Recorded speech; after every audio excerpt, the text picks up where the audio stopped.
This is KTVO's Good Morning Heartland.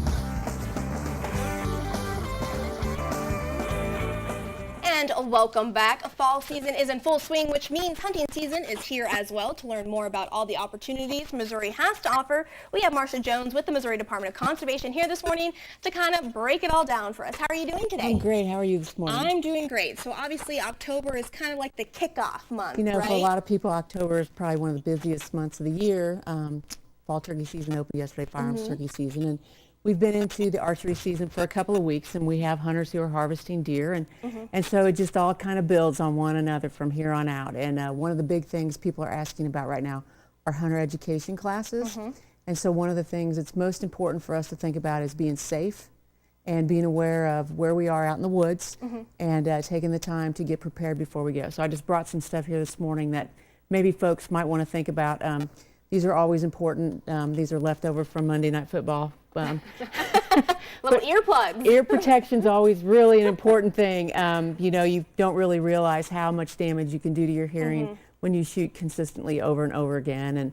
And those deer tags and permits Very need to be in important. something waterproof so that you can hang on to them, or a case like this where you can keep them handy when you're being checked. Okay. And then, you know, we always want folks to remember that we have great programs to assist them, such as Share the Harvest, which is so important to our community for our food pantries and helping those in our community that are in need, as well as the Operation Game Thief Hotline, which, you know, hunting is a big industry in our part of the state. And so one of the things that folks who see things that are illegal going on can call this 1-800-392-1111 number and let us know if they see violations, and they can remain anonymous, but it helps us stay in touch with parts of the community that we're not into all the time, rural areas and things like that.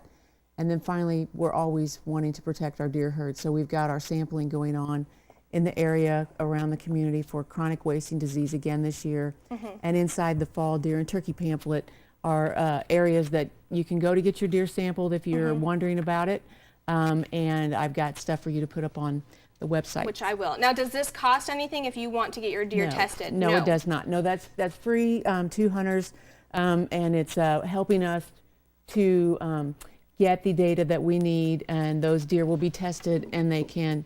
It's in here. Okay. And they can look their numbers up online after they're submitted, and we do them in lots of 100. So if you know it's slow, warm, the temperature changes. It may not come as fast as you think it should. Right. But during the firearms season especially, we will be out sampling in areas around the 6-zone containment area especially, but around the state as well. And this is North Missouri's time that we do a third of the state every year anyway. So North Missouri is really going to get hard this year. Okay. Now, really quickly, I know that you just briefly touched base on safety. Obviously, Hunter Orange is big this time of year. Absolutely. It is required, right? It's required during the firearm seasons, and they will start off in November. The first weekend in November is the first youth season. Right. So hunters are required to wear Hunter Orange, and that's a hat and an outer jacket or vest. Camouflage orange is not a substitute for that.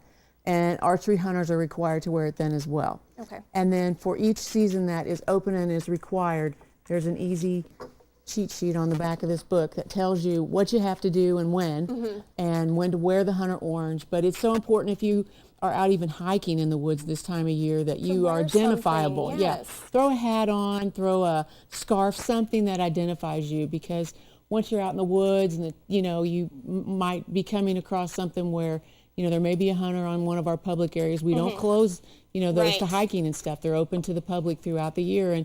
And so we want them to be aware that, you know, there may be hunters out there. So they need to take precautions as well. Sort of like being a defensive driver. It is true. That's true. And really quickly, finally, I know that we kind of touched base on it, and we'll probably touch base on it in the coming months, is Share the Harvest. Yes. In case some people aren't familiar with that, what is that program? That's a great program. It was started by a group of archery hunters down in the Boone County area, and the department was happy to partner with them, and it's been going on for almost 20 years.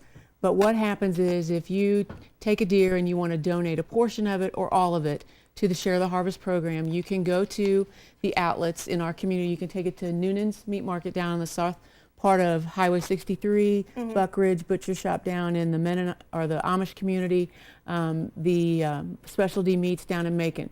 There may be a minimal charge for the hunter there. The food pantry will probably pick up the rest of it there. And then the Conservation Federation, through a grant from Rural Development, supplements the majority of it. So there may or may not be a minimal $10 fee for a hunter to pay as well. But all of that meat is ground up and goes into our local food pantries, and it helps our community so much throughout the year to put protein into the diets of folks who don't have what we take for granted, which is a meal 3 times a day. All right. Well, thank you so much, Marcia, for coming on. What Thank we'll you. do is we'll post everything on our website at Great. heartlandconnection.com. I have some forms that I'll go ahead and scan over as well, and then we'll link up Missouri Department of Conservation's website as well, okay? Great. Thank you so much. Thank you so much, and we'll be right back.